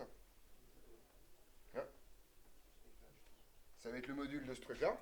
Le module de ce truc-là, c'est tout simplement le module de h bar de oméga k multiplié par EMK multiplié par cosinus oméga kt plus l'argument de chacune des composantes. Autrement dit? Ouais, je t'écoute. Vous avez mis que Sm bar c'est la somme des H bar et MK bar. Parce que c'est la somme des SMK bar. Ah oui, parce que c'est Sm. Oui, ça, en fait, ce truc-là, là, c'est SMK bar. C'est la somme des composantes de S, par linéarité du filtre. D'accord? Et là, en argument, il va me rester quoi? Ben, l'argument de ça. L'argument de ça, c'est phi E plus l'argument de h bar à oméga k. Bien sûr, formule à pas apprendre par cœur, mais si vous comprenez la logique. D'accord? En gros, chaque composante par composante, on calcule l'amplitude, on calcule la phase, et on réinsère tout dedans, et on additionne tout comme des brutesses. Voilà. On est clair là-dessus? C'est ça, passer de la lettre UT, là, d'accord, à la lettre A, c'est-à-dire retrouver les composantes une par une de notre signal sinusoïdal. On est d'accord là-dessus? C'est à moi que tu poses des questions. C'est pas K diable oméga ou c'est oméga Oméga indice K, K oméga. D'accord, il n'y a pas de... On est d'accord là-dessus? Vous voyez comment ça tourne? C'est vraiment ultra simple en termes de manipulation.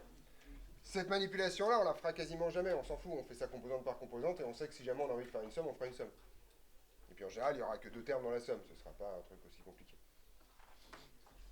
Mais bon, maintenant vous êtes des grands et des grandes, un symbole somme, théoriquement, ça ne vous fait pas flipper, quoi. Voilà. Oui. mais phi 2 et pas phi 2 K. Phi E de K, tout à fait. C'est phi K. Je l'ai appelé phi K d'ailleurs. C'est phi K. C'est phi K, tout à fait. C'est phi K. On est clair? Voilà. Donc on est parti. Maintenant, petit 3. Gain. En décibels.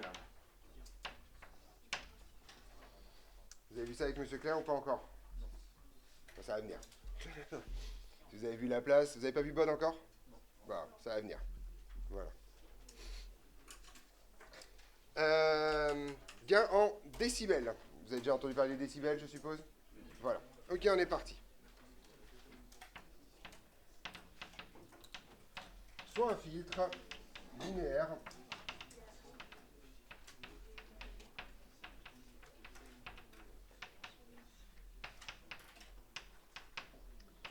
de fonction de transfert h bar. Oui, concentrez-vous un peu là, ça devient... Ça reste compliqué quand même.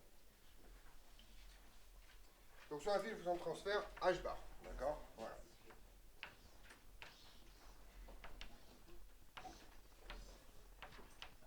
Donc j'ai un E ici et un S ici. Ce que je veux comparer, c'est qu'est-ce qui se passe si je mets E de T sur une résistance R0 donnée et qu'est-ce qui se passe si je mets S de T sur la même résistance. D'accord? Autrement dit, une espèce de puissance, et là, ce qui m'intéresse, c'est la puissance. Grosso modo, quelle est la puissance moyenne que j'aurais en entrée si je n'avais pas le filtre, et quelle est la puissance moyenne que j'ai en sortie si j'avais le filtre. D'accord? Donc on prend une résistance identique en entrée et en sortie, on trouve la puissance sur le sujet, et on essaie de faire la comparaison entre les deux. D'accord? Voilà. Donc, on calcule une puissance de référence, une puissance typique, d'entrée et de sortie sur une même résistance R0. Alors comme d'habitude, c'est des puissances moyennes.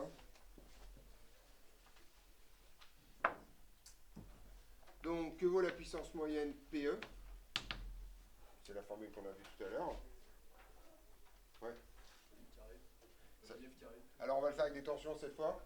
F carré. Ça, effectivement, alors je vais l'appeler E, mais ça serait effectivement E efficace au carré divisé par R0. On est d'accord là-dessus? C'est parfois la partie réelle du. Oui, mais sauf que comme c'est une résistance, partie réelle, c'est tout simplement R0. Et que vaut la puissance de sortie? C'est la même, hein? Ouais. C'est S efficace carré divisé par R0. D'accord? Et on définit le gain en belle du filtre, c'est pas moi, comme étant tout simplement le logarithme décimal de la puissance de sortie sur la puissance d'entrée. C'est ça qu'on appelle le gain. D'accord? Alors vous ne servez jamais de cette définition, mais on est parti quand même, vous aurez tout ça proprement.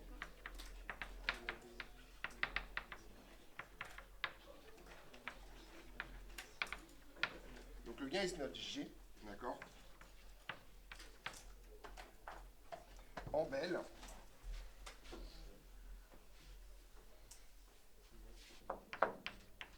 Par G égale le logarithme décimal de la puissance de sortie moyenne sur la puissance d'entrée moyenne. C'est ça la définition du gain en belle au départ. En général, on utilise le gain en décibels, et ce qui, par la définition stricte du mot déci, est 10 fois ce truc-là. D'accord? Voilà. On utilise souvent le gain en décibels. Et le gain en décibels, c'est GdB, qui est égal à 10 fois G. De la même façon qu'une grandeur en décimètres est 10 fois plus grande que celle en mètres. Oui. Ça a un rapport avec le son. Ben, ça a un rapport avec n'importe quel signal qui rentre et qui sort. C'est le même truc en fait. Alors pour le coup, après tu fais une échelle de comparaison de puissance en fait. Donc en gros, c'est ça qu'on vous raconte que quand on augmente de 10 décibels, ça veut dire qu'en fait on augmente d'un facteur 10 la puissance. Voilà, c'est l'échelle logarithmique, c'est la même chose. Simon? Quand on parle de bel ou de décibels, c'est pas l'unité. Ben, il n'y en a pas justement. C'est un log. C'est un log, il n'y a pas d'unité.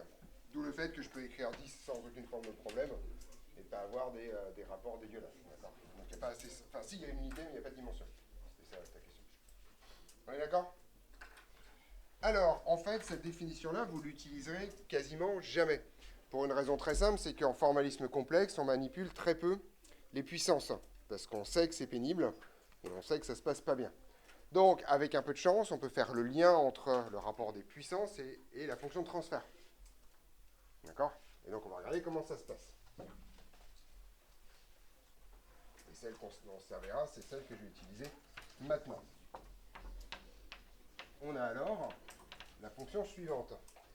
Le gain en décibels, c'est donc égal à 10 fois le logarithme. Alors, pardon, logarithme décimal, c'est bon? Ça, c'est le log décimal? C'est ln en base 10, hein, ok? On fera un petit rappel tout à la fin. 10 fois le log en base 10 de ça sur ça. Mais si vous faites ça sur ça, vous constatez que c'est ça sur ça. Et donc que les R0 en fait disparaissent. C'est le principe d'avoir utilisé la même résistance. Donc en haut, ce truc-là, c'est tout simplement S efficace au carré divisé par E efficace au carré. Oui. Non, c'est U carré sur R. C'est pas une intensité, c'est une tension. C'est RI carré ou U carré sur R. D'accord. C'est fois la partie réelle de l'admittance. L'admittance valant 1 sur R. C'est bon?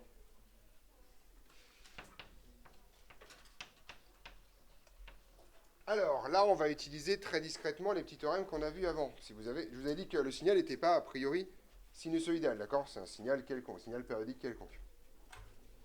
Si, par contre, ce dont je me rends compte, c'est que la valeur efficace d'un signal périodique, c'est la somme des signaux efficaces. On est d'accord? Mais le signal efficace d'une fonction sinusoïdale, c'est en fait un truc divisé par racine de 2 à chaque fois. On est d'accord? Donc, pour une composante donnée, en fait, le rapport S efficace sur E efficace, c'est le même que le rapport amplitude sur amplitude, puisque le facteur racine de 2 disparaît dans cette histoire. On est d'accord? Donc, en fait, ce truc-là, je vais tout simplement écrire que c'est Sm carré sur Em carré. Attention, il n'y a pas de barre dans cette histoire. C'est des rapports d'amplitude réels. On est d'accord? Mais, donc ça, je vais pouvoir le bricoler un peu, en disant que c'est Sm sur Em, et je vais mettre un 20 devant, tout simplement en utilisant le morphisme du logarithme. Ok? Et ça vaut quoi, Sm sur Em? Attention, il y a un piège, vous ne gourrez pas. Enfin, il n'y a pas un piège, mais il faut... C'est pas Sm bar sur Em bar, c'est pas S bar sur E bar, c'est Sm sur Em. C'est effectivement le module de H bar, cette histoire-là. D'accord? Pas H bar tout court. Petite remarque, c'est une erreur que vous faites extrêmement souvent. Vous ne prenez pas le logarithme décimal de H bar. Pourquoi? Parce que H bar, c'est une grandeur complexe, et que le log, sauf si vous faites un peu de maths avancée, a un peu du mal à être défini dans C. On peut se débrouiller.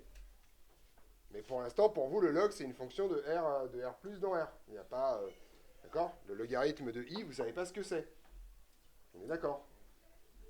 Donc, ne me collez pas un H bar dans le tas. Enfin, si, mais en module. Qui a le bon goût d'être un réel positif en plus, donc tout se passe bien. Et donc, la formule que vous allez utiliser pour le gain en décibels, c'est toujours la même. Ben, j'ai plus de craie orange, je sais pas c'est où. Le gain en décibels, c'est égal à 20 logarithme décimal du module de H bar. Les barres ne sont pas optionnelles, ni les horizontales, et encore moins les verticales. D'accord?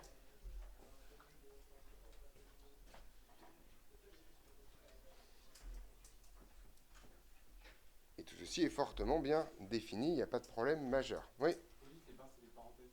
C'est pas une parenthèse, c'est un putain de module. Non, elles ne sont pas optionnelles. Alors, il y a une petite différence de sens entre pas optionnel et pas obligatoire. Juste, voilà, c'est... Sans vouloir faire de glissement sémantique, hein. Optionnel et obligatoire, c'est... Il y a une nuance, quoi. Hein, c'est un peu la même nuance qu'entre grand et petit. Tu vois, c'est...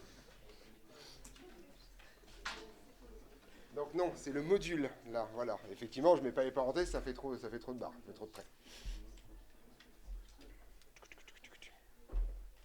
D'accord là-dessus? Voilà. Alors, ceci va nous permettre de faire un certain nombre de rappels et de choses utiles sur la fonction log. Petits rappels utiles. Alors, on y va. Théoriquement, en tout cas pour le début, vous êtes censé connaître ce truc-là. D'accord? Le logarithme de AB est égal au logarithme de A plus le logarithme de B. C'est le morphisme du log. À condition que A et B soient tous les deux positifs, sinon vous avez 2-3 soucis, mais ça se passe bien. Ça, c'est le premier. Celui qui m'intéresse vraiment, c'est celui-là, le logarithme de 10 puissance n égal à n. Puisque le logarithme de 10, c'est bien là. 1. D'accord? Ça marche pour toute valeur de n, y compris pour 10 puissance 0. Et log de 1, ça vaut 0. C'est magique. D'accord. Oui, c'est la raison pour laquelle toutes les fonctions log valent 0 en 1.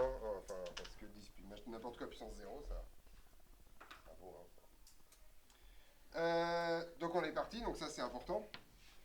Et donc ça c'est les deux trucs. Donc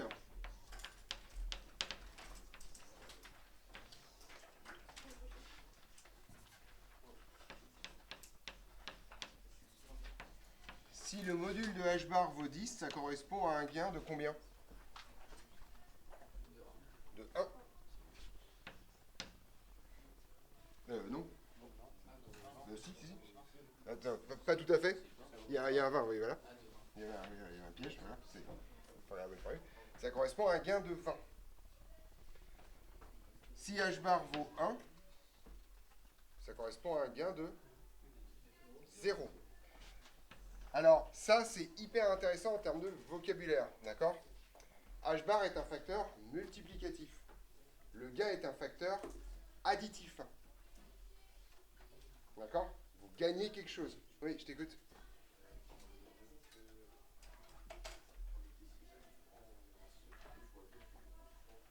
Alors, oui, il y a une excellente raison pour ça.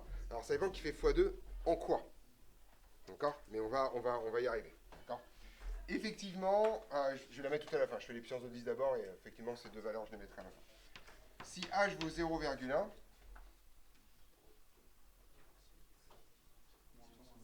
effectivement, ça fait moins 20. D'ailleurs, il faudrait que je mette des décibels, ce serait pas mal quand même. Si vous êtes à 0,01, c'est-à-dire 1 centième, ça fait moins 40 décibels. Si vous êtes à 1 millième, vous êtes à...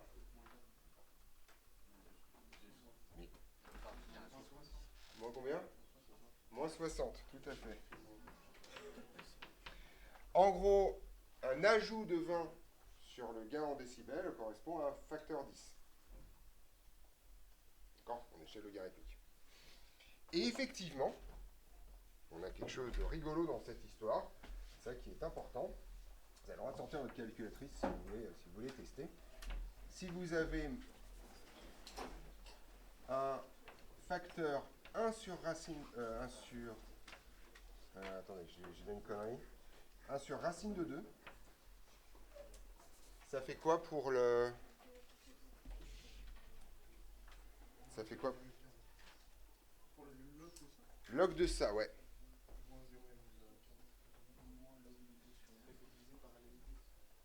Il faut faire un log décimal, hein. Log en base 10. Je dis des bêtises alors? C'est 1,5? Oui, c'est... Attendez. Oui, c'est ça, pardon. C'est 1,5.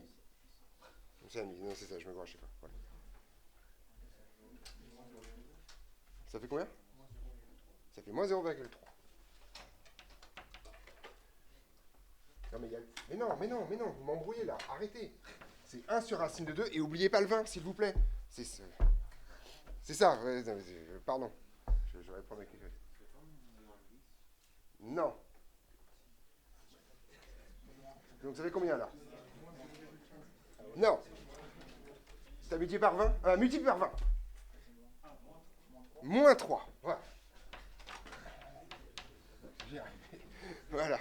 C'est le gain qui m'intéresse, pas le log. D'accord? Donc, et je peux répondre à ta question avant de me faire embrouiller tout seul comme un grand. Donc, en gros, si vous divisez l'amplitude par racine de 2, ceci correspond à un gain de moins 3 décibels. Diviser l'amplitude par racine de 2, ça revient à diviser la puissance par 2.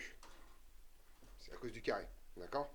Donc, en gros, effectivement, ce qu'on appelle le truc à moins 3 dB, c'est quand tu divises ta puissance par un facteur 2.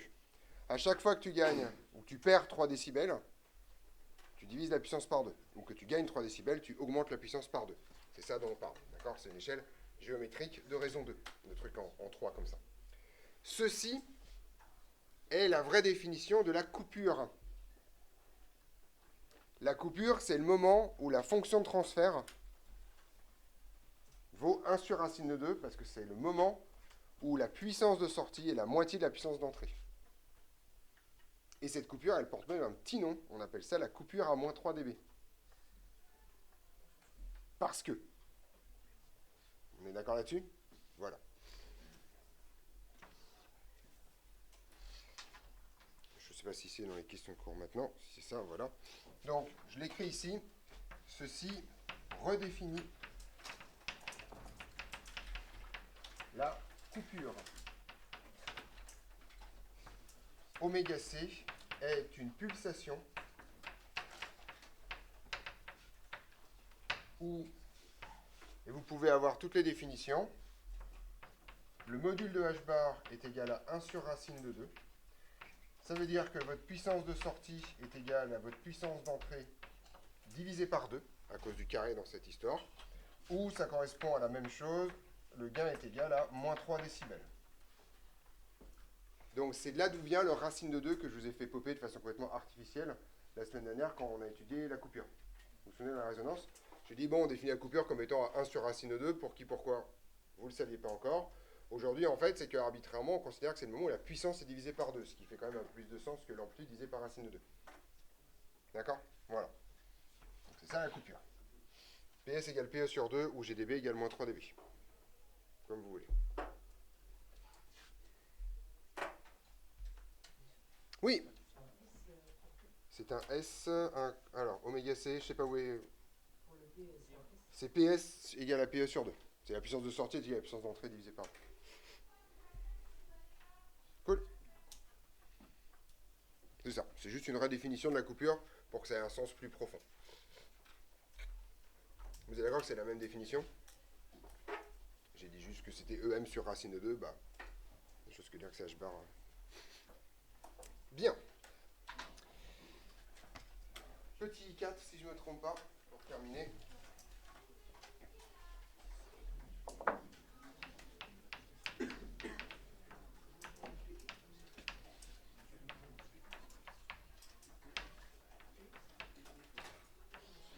Diagramme de Bode avec un S ou pas, ça dépend des gens.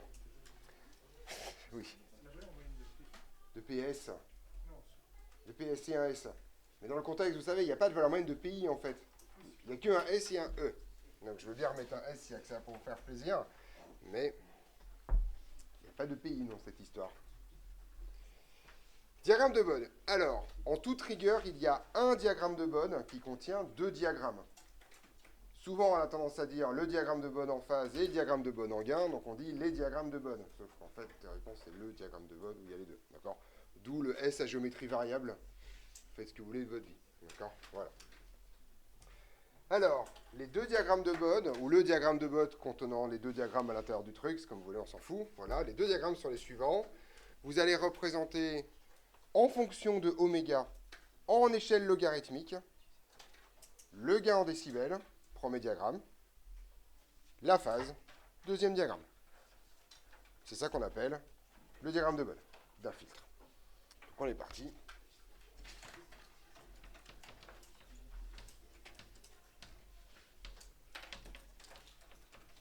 Le diagramme de Bode d'un filtre linéaire est la représentation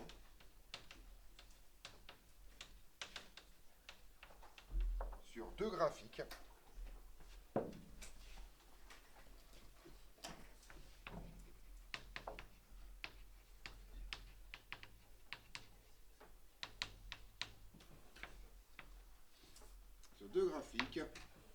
en fonction de oméga en échelle logarithmique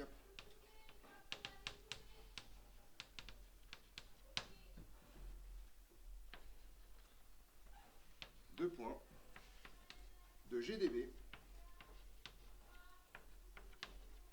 et de phi. Alors de phi, c'est pas du tout phi, c'est de argument de h bar. Et le gain en décibels, je vous rappelle que c'est 20 log du module de h bar. Vous m'entendez dire 20 log du module de h bar?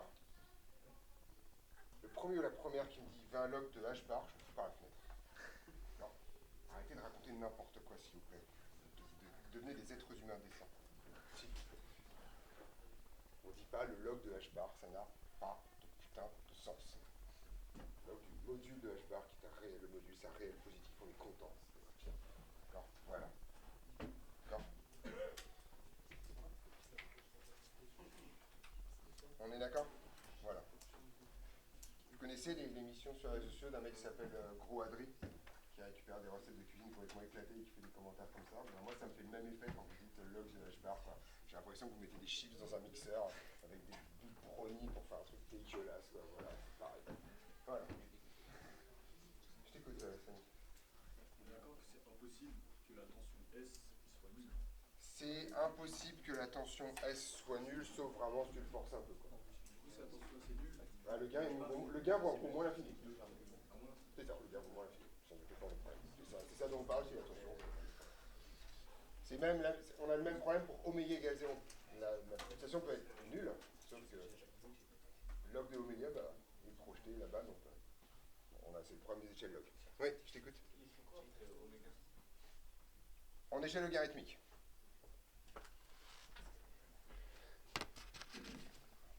Alors, on continuera demain, bien entendu. Je vous rappelle demain que vous n'avez pas DS d'info.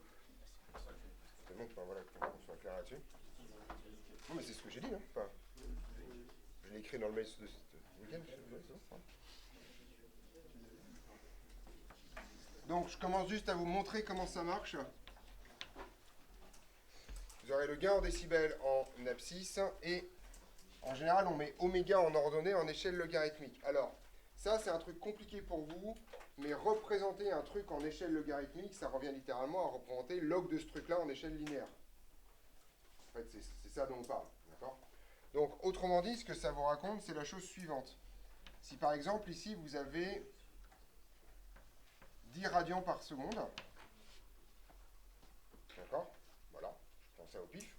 Déjà, ce truc-là, et que par exemple, ici, vous avez 100 radians par seconde. En échelle logarithmique, d'accord ? Vous allez tracer, vous allez avoir log de ça moins log de ça. Vous allez voir que la distance entre deux points, c'est ça moins ça. En échelle logarithmique, ça signifie en fait que ce que vous allez calculer, c'est log de ça moins log de ça. Ce truc-là, ça vous fait log de 10. Log de 10, ça vaut 1. D'accord ? Donc ce truc-là, en fait, c'est l'unité de base de votre axe des abscisses. Et cet intervalle-là, ça s'appelle une décade. Une décade, c'est équivalent à dire que vous avez fait un facteur 10 sur la grandeur réelle. Si vous avez compris ça, où est-ce que je mets 1000 ? Ouais. Ah, une décade plus loin. Donc clac, clac, et ça, c'est 1000. Et vous avez à nouveau une décade ici. C'est le même espace. Dans une échelle linéaire, vous n'aurez pas du tout ça. D'accord ? L'échelle entre 100 et 1000, c'est grosso modo 1000 fois plus grand. Enfin, c'est pas grosso modo, c'est 1000 fois plus grand que l'échelle entre 0 et 100, par exemple. Oui. Pas du tout. Qu'est-ce qu'on a là à une décade plus bas ? On a effectivement 1. Une décade plus bas, on aura 0,1. D'accord ? Cet axe-là est un axe fictif. Ceci n'est pas l'axe des ordonnées. C'est juste un truc pour dire il y a quelque chose. Mais il n'est pas en 0, parce que s'il était en 0, il serait où ? à l'infini. À l'infini, vers moins l'infini, d'accord ? Il serait par là. D'accord là-dessus ? C'est ça qu'on appelle une décade. Alors bien sûr, les décades marchent entre 10, 100, etc., etc., mais vous pouvez vous convaincre que vous avez aussi une décade entre 300 et 3000. Parce que c'est log de 3000 moins log de 300, ça fait donc log de 3000 sur 300, ça fait log de 10, ça fait 1. D'accord ? Donc à chaque fois que vous reproduisez ce truc-là, vous avez une décade. D'accord ? Petite remarque avant que vous partiez, on reviendra là-dessus demain, bien entendu. Quand vous représentez les grandes échelles en histoire, vous faites exactement ça. D'ailleurs, votre connaissance des faits historiques est probablement une échelle logarithmique. Votre connaissance des faits des 10 dernières années et votre connaissance des faits entre les 10 dernières années et les 100 dernières années, si vous passez ça au log, c'est à peu près la même chose. En fait, plus vous allez loin, Et moins vous connaissez de trucs, ce qui est plutôt normal par ailleurs. D'accord? Et donc, si vous allez, par exemple, je sais pas, vous pouvez aller au Jardin des Plantes si vous voulez vous promener, vous avez une représentation de toute l'histoire de l'humanité comme ça, enfin de la Terre avec machin chose, ça c'est en échelle logarithmique. Sinon, en fait, vous pouvez voir que dalle, mais littéralement rien. Essayez un jour de représenter l'histoire de l'espèce humaine sur une seule frise et mettez votre vie dessus. Ben, vous ne mettrez pas votre vie dessus, ça c'est le dernier trait là. D'accord? Parce qu'en termes d'échelle, ça ne marche pas. Vous faites le calcul des 1, 2, 3 à faire, c'est toujours très intéressant. Donc représenter les choses en échelle linéaire, c'est important pour se rendre compte des choses, mais par contre, bah, ça écrase tous les détails. Ouais. Quand vous dites échelle logarithmique, c'est à peu près ou c'est vraiment le même log partout? C'est à peu près. Alors là, c'est le même log partout. Dans mon analogie, c'est probablement très très approximatif. D'accord? Mais c'est juste une idée. Dans le principe, c'est que grosso modo, en fait, c'est à cause des. C'est ce qu'on. Petite remarque, quand vous comptez en puissance de 10, c'est exactement ce que vous faites.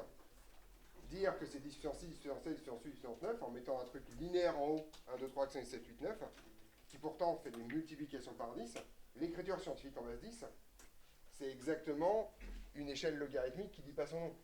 L'échelle des exposants, s'entend. C'est juste pour pouvoir comparer des choses extrêmement grandes et des choses extrêmement petites sans se faire mal au crâne. D'accord? Moins 6 à plus 6, ça va, on piche quoi. Sauf que ça, c'est pas du tout la même réalité dans cette histoire en termes d'ordre de grandeur. D'accord? On reviendra là-dessus demain de toute façon et on verra comment on trace un diagramme de Bode demain matin.